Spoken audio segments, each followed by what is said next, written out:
زندگی کیسے گزارنی ہے، میرے نبی کی زندگی کا دوسرا رخ کہ بطور انسان زندگی کیسے گزارنی ہے، مرد عورت ہے زندگی کیسے گزارنی ہے۔ پہلا رشتہ جو قائم ہوا دنیا میں وہ ہے خامد اور بیوی، حضرت آدم اور حوا کا نکاح ہوا۔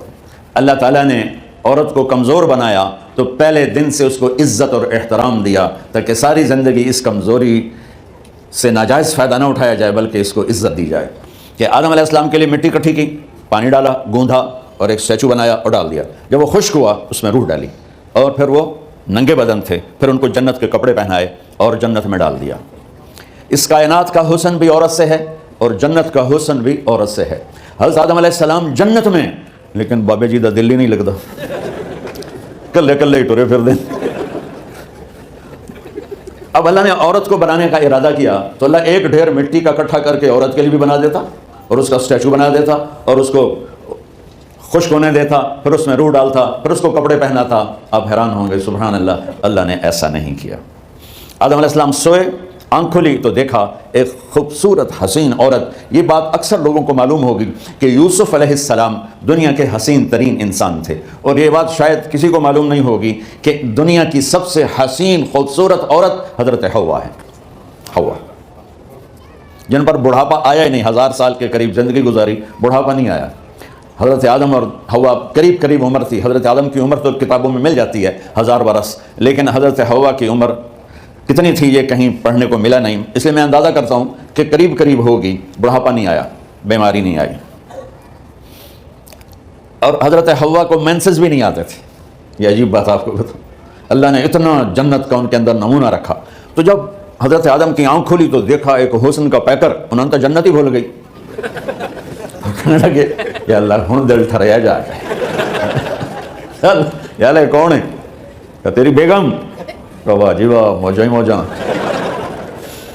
تو اللہ تعالیٰ نے نکاح پڑھایا، سبحان اللہ۔ اپنے نبی کی شان دوبارہ سنو تو اللہ نے کہا آدم اپنی بیگم کا مہر ادا کرو۔ تو وہ پوچھنے لگے کیا مہر ہے؟ دیکھو ایک بات سنو، مہر کسی کی بیٹی کی قیمت نہیں ہوتی۔ $1 ہو یا $1 ٹریلین ہو، بیٹی کی کوئی قیمت نہیں ہوتی۔ یہ ایک نشان ہے کہ اس بچی پر اب یہ جو خامند ہے وہ موت تک خرچہ اس کے ذمہ ہے، بیوی کے ذمہ خرچہ نہیں ہے۔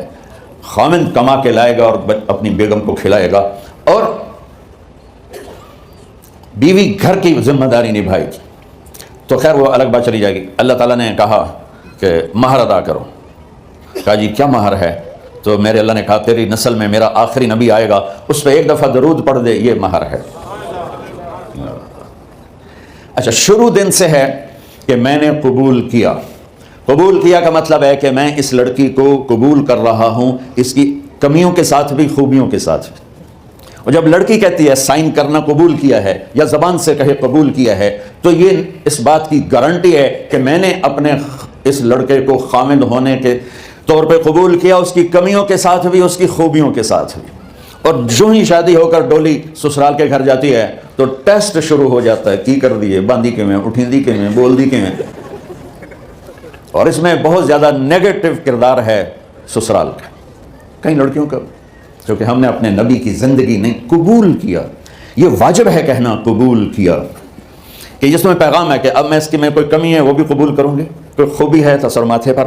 اور لڑکا کہتا ہے کہ میں اسے قبول کرتا ہوں، اس کی خوبیوں کے ساتھ بھی، کمیوں کے ساتھ بھی۔ یہ بات یاد رکھنا، پرفیکشن کبھی تلاش نہ کرنا، پرفیکشن کبھی تلاش نہ کرنا۔ اللہ نے 100 نمبر نہیں مانگے، 51، 1 نمبر اوپر ہو گیا۔ گناہ تمہارے 50 ہیں اور نیکی تمہاری 51 ہے، تو اس 1 پر ہم تمہیں جنت میں ڈال دیں۔ اب کوئی خامند اپنی بیوی میں پرفیکشن دیکھنا چاہے، بیوی اپنے خامند میں پرفیکشن دیکھنا چاہے، ساس سسر اپنی بہو میں، ساس سسر اپنے داماد میں، بھائی اپنے بھائی میں، ماں باپ اپنی اولاد میں، اولاد اپنے ماں باپ میں، جہاں یہ نظر ہوگی تو وہاں لڑائی ہوگی۔ کمیوں کے ساتھ قبول کرو۔ قبول کا لفظ اتنا واجب ہے، تو ڈر تو پھر میں دیکھوں نا۔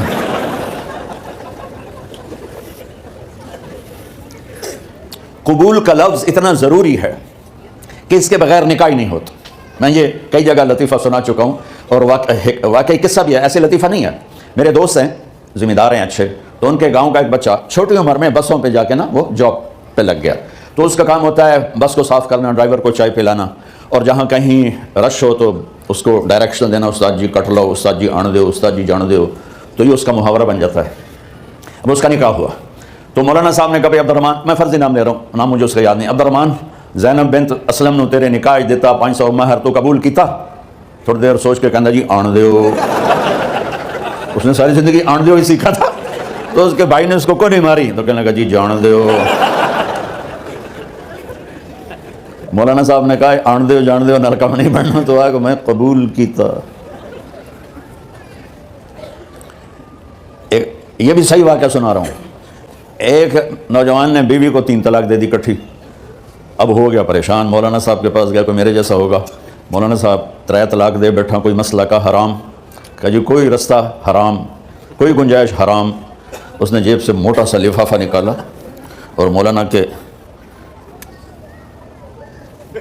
جا نماز کے نیچے ڈال دیا، کہ مولانا صاحب کوئی گنجائش، کہ ہوں تو سوچنا ہی پوے کی آکھیا ہی تو اپنی بیگم نو؟ اس آکھیا جی میں آکھیا ہی تین 3 طلاق، اس آکھیا مبارک ہوئے طلاق نہیں ہوئی۔ میں آکھیا جی او کیوں میں؟ آکھیا او جڑا یہ طلاق ہے عربی دا لفظ، اس سے چاکھنا پمدا ہے طلاق۔ یہ آپ کو صحیح واقعہ سنا رہا ہوں۔ تو تم نے تو چھوٹے کاف کے ساتھ کہا ہے طلاق، او کاف کا کتے آلا ہے، موجاں کر، ایک لفافہ ہو رہا ہے تو چاہے ساری زندگی دا حلال کر دے۔ لفظ قبول اتنا ضروری ہے۔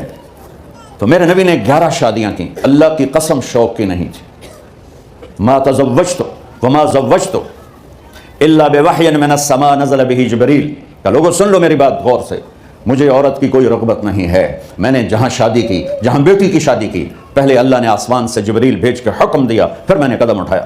تو پہلا رشتہ خاوند اور بیوی ہے جو اس کائنات میں جڑتا ہے، یہ دنیا کا سارے رشتوں میں نمبر 1 رشتہ ہے، سب سے خوبصورت رشتہ ہے، سب سے اہم رشتہ ہے، سب سے بڑا رشتہ ہے۔ والدین کے لیے چند آیات ہیں، اولاد کے لیے چند آیات ہیں، بہن بھائیوں کے لیے چند آیات ہیں، خاوند اور بیوی کے لیے سینکڑوں آیات ہیں، سینکڑوں۔ تو اگر آپ اپنے گھروں میں کامیابی دیکھنا چاہتے ہو، اپنے گھر کو ہاؤس کی بجائے ہوم دیکھنا چاہتے ہو، خوشی کا اگر آپ اسے گہوارہ بنانا چاہتے ہو، اللہ کی قسم ڈگریوں سے نہیں ہوگا، محبت سے ہوگا۔ میرے نبی سے پوچھا گیا یا رسول اللہ اسلام کا سب سے مضبوط عمل، نہیں میرے نبی نے سوال کیا، بولو بھائی اسلام کا سب سے مضبوط عمل کیا ہے؟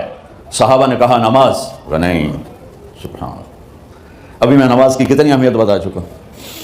انہوں نے عرض کیا جہاد، آپ نے فرمایا نہیں۔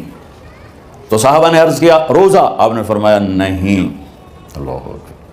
کہ یا رسول اللہ حج، آپ نے فرمایا نہیں۔ تو سارے صحابہ حیران ہو گئے، یا رسول اللہ نماز، جہاد، روزہ، حج، تو پھر کیا ہے؟ اب سننا سارے بہن بھائی مستورات بچے بچیاں، آپ نے فرمایا اسلام کا سب سے مضبوط اور بڑا عمل ہے آپس میں اللہ کے لیے محبت کرنا۔ اگر آپ اپنے گھروں میں حسن دیکھنا چاہتے ہو تو ایک دوسرے سے محبت کرو، اظہار محبت کرو، اور محبت کے پیدا ہونے کے لیے بہت ساری چیزیں ہیں، لپیٹ کے 2 میں کر دیتا ہوں، 2 میں۔ بیوی کی خوبی دیکھو، کمی نہ دیکھو، خاوند کی خوبی دیکھو، کمی نہ دیکھو، پہلی بات۔ دوسری بات، اس زبان سے زہر نہ اگلو محبت کے پھول، اس زبان سے کڑوے جملے نہ ہوں، طنز نہ ہو، ٹونٹنگ نہ ہو، بے عزت نہ کرو، انسلٹ نہ کرو، تو آپ کے دل جڑ جائیں گے۔ یاد رکھو شکلوں سے زندگی آباد نہیں ہوتی، زندگی اخلاق سے آباد ہوتی۔ تو اپنے گھر سے ٹونٹنگ نکال دو۔ نہ کہا کا مطلب ہے بارش کا زمین میں جذب ہو کر یکجان ہو جانا، 2 زندگیوں کا محبت میں جذب ہو کر یکجان ہو جانے کو نکاح کہتے ہیں۔ نہ کہا آنکھوں میں نیند کا اتر کے سلا دینا، نہ کہا خاوند اور بیوی کا ایسی محبت دینا کہ چین کی نیند آ جائے، نہ کہا اعتماد کرنا، بھروسہ کرنا، خاوند بیوی پہ بھروسہ کرے، بیوی خاوند پہ بھروسہ کرے، اے نوے لوک لوک کے فون چیک ہو رہے ہوئے، کال کتنے کی تھی، کال کتنے کی تھی۔ عزت دو، اعتماد کرو۔ چوتھا مطلب درخت کا چھاؤں بنا دینا، نہ کہا میاں اور بیوی، خاوند اور بیوی کا محبت کی ایسی چھاؤں بنانا کہ اس کے نیچے اولاد کا پودا خوبصورتی سے پیدا ہو سکے۔ نہ کہا، صرف لفظ لکھا کے مطلب بتا رہا ہوں، نہ کہا مریض کو، کدھر ڈاکٹر بیٹھے ہیں میرے سامنے بیٹھے، مریض کو دوا ایسی دینا کہ وہ شفا یاب ہو جائے، آپس کے ایسے تعلق بنانا کہ زندگی کو شفا مل جائے۔ میرے بھائی بہنوں، میں آپ کو اپنے نبی کی زندگی بتا رہا ہوں. میرے نبی نے 11 شادیاں کی، اللہ ذوالجلال کی قسم، صرف ہمیں زندگی سکھانے کے لیے کہ گھر کی زندگی کیسے ہوتی ہے اور اولاد کو کیسے پالا جاتا ہے. اب لوگ کیا مجبوریاں ہیں کہ عورت بھی جاب کرتی ہے، مرد بھی جاب کرتا ہے. عورت کی سب سے بڑی جاب اپنی نسل کو پالنا ہوتا ہے. جب یہاں ٹائم نہیں ملتا بچے کو، نہ ماں سے ملتا ہے نہ باپ سے ملتا ہے، تو پھر وہ جنگل کا پودا بن جاتا ہے. یہ تو وینکوور ہے، فیصل آباد کی بات سناتا ہوں. میرے بچے جس اسکول میں پڑھتے تھے ان کے پرنسپل سے میری دوستی تھی. میں ملنے گیا ایک دن، تو کہنے لگے جی جو واقعہ ہوا ہے کہ یہاں 2 بچے پڑھتے ہیں، ان کی ماں بھی ڈاکٹر ہے اور باپ بھی ڈاکٹر ہے. تو وہ دونوں آئے ہیں میرے پاس کہ ہمارے بچوں نے 3 دن ہو گئے ہیں گھر میں کھانا نہیں کھایا. تو ہم پریشان ہیں، ہمیں بتاتے نہیں، کائنڈلی آپ پوچھ کے بتائیں کہ وہ کھانا کیوں نہیں کھا رہے. ایک باری کر کے بھی کھا دو.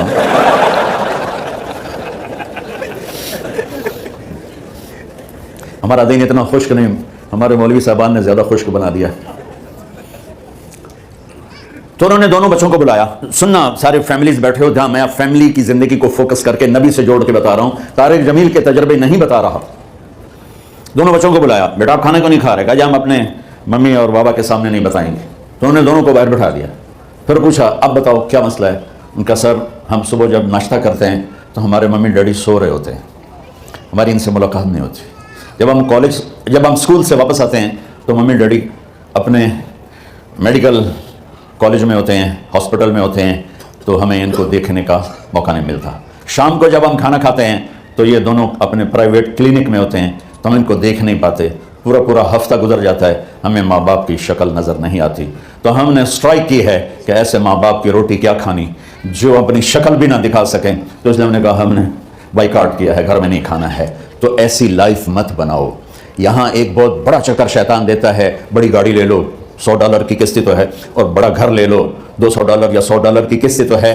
پھر میاں بھی کام کرے، بیوی بھی کام کرے، جو کہ بڑا گھر باقی رہے. تو خوشیاں تو مٹ گئیں جو ڈبل جاب کرے گا. تو ڈبل جاب کرتے ہیں، ڈبل جاب کرنے والا بیچارہ تھکا ہوا ذہن لے کے آتا ہے، وہ کیسے ٹائم دے گا اپنے بچوں کو خوشی کے ساتھ؟ جو ماں جاب کر کے آئے گی پھر کھانا پکائے گی، وہ جب اتنی تھک جائے گی تو اپنے بچوں کو کھلا ٹائم کیسے دے سکے گی؟ پوری کائنات کی ذمہ داری تھی میرے نبی کے سر پر، اور آپ اس کے باوجود روزانہ حسن حسین کے لیے وقت نکالتے تھے.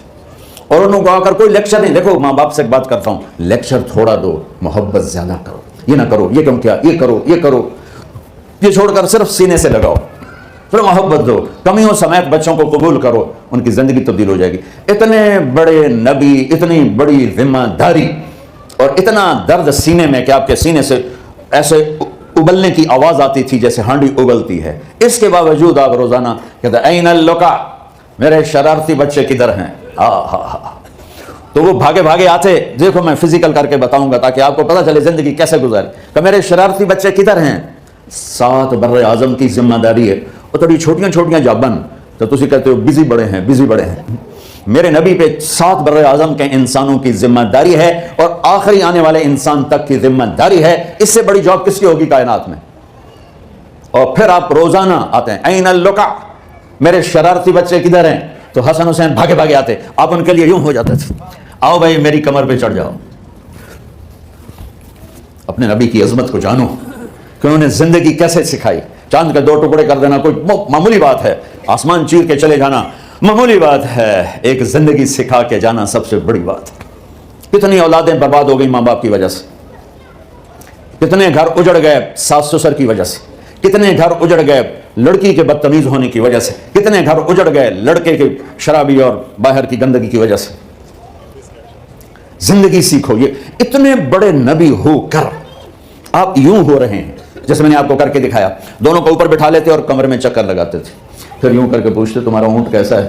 سبحان اللہ. پھر دونوں کو اتار لیتے اور اپنی نواسی زینب، جن کو حضرت علی کی وراثت ملی، کس کی؟ علم کی، فصاحت اور بلاغت کی، ان کو کمر پہ بٹھا لیتے اور اکیلی زینب کو پورے گھر میں چکر لگواتے تھے. اور بھی دکھ ہیں زمانے میں محبت کے سوا، راحتیں اور بھی ہیں وصل کی راحت کے سوا. کیا صرف کمانا ہی کام ہے؟ ادھار کی زندگی سے بچو، خوش و خرم رہو. اس کو قسط دینی ہے، یہ قسط دینی ہے، یہ قسط دینی ہے، یہ دینی ہے. سر میں درد نہیں ہوگا تو اور کیا ہوگا؟ تو آپ اتنے بڑے عظیم ہو کر وقت نکال رہے ہیں. اور حضرت ابو ہریرہ فرماتے ہیں میری آنکھوں نے دیکھنا سارے کہ آپ نے کبھی حسن کبھی حسین یہاں جیسے مائیں کرتی ہیں ادھر کھڑا کیا ہوا ہے اور جھولا جھلا رہے ہیں ایسے, اور ان کے دونوں ہاتھ پکڑ کر کہہ رہے ہیں آ جاؤ اوپر آ جاؤ, اوپر آ جاؤ, آگے پہاڑی ہے, اوپر آ جاؤ, آگے پہاڑی ہے. تو ایسے ایسے آتے اور اوپر آؤ, وہ یہاں آ جاتے, آگے آؤ, وہ یہاں آ جاتے, آگے آؤ, وہ یہاں آ جاتے. تو پھر آپ یوں ہو جاتے, آگے آؤ, تو چڑھتے چڑھتے یہاں آ جاتے, یہاں, تو وہ یہاں آ جاتے. تو آپ ان کے ہاتھ فکس کر کے آگے بڑھ کر ان کے ہونٹوں کا بوسہ لیتے اور کہتے یا اللہ میں ان سے پیار کرتا ہوں, تو بھی ان سے پیار فرما. بھائیو اللہ کی قسم پیسے سونے چاندی سے زندگی میں خوبصورتی نہیں آتی, نبی کی غلامی سے زندگی میں خوبصورتی آتی ہے. اتنے بڑے نبی ہیں اور حضرت عائشہ سے کہہ رہے ہیں دوڑ لگائیں. یہاں کسی مولانا سے پوچھو اپنی بیوی سے کبھی کہا اس نے کہ دوڑ لگائیں, الٹا سوٹا لے آتے کھل ہو جائے گا. عائشہ دوڑ لگائیں. اور واپسی کہاں سے ہو رہی ہے, دوڑ کہاں لگا رہی, جہاد کے سفر سے واپسی ہو رہی. اور آپ نے اپنے صحابہ سے کہا سب آگے چلے جاؤ. جب سارے آگے چلے گئے اور کوئی نظر نہیں آ رہا تو آپ نے کہا عائشہ آؤ دوڑ لگائیں. تو حضرت عائشہ کہتے ہیں ہم نے دوڑ لگائی تو میں آگے نکل گئی لیکن ابھی پیچھے رہ گئے. کچھ سال گزرے تو پھر ہم سفر سے واپس آ رہے تھے تو آپ نے صحابہ سے فرمایا سب آگے چلے جاؤ, چلے گئے. آپ نے کہا عائشہ دوڑ لگائیں, آگے لگائیں. تو ان دنوں میں ذرا موٹی ہو گئی تھی تو پھر اللہ کے نبی آگے نکل گئے, میں پیچھے رہ گئی. تو آپ نے کہا عائشہ حاذہ بتلک, آج تو اور میں برابر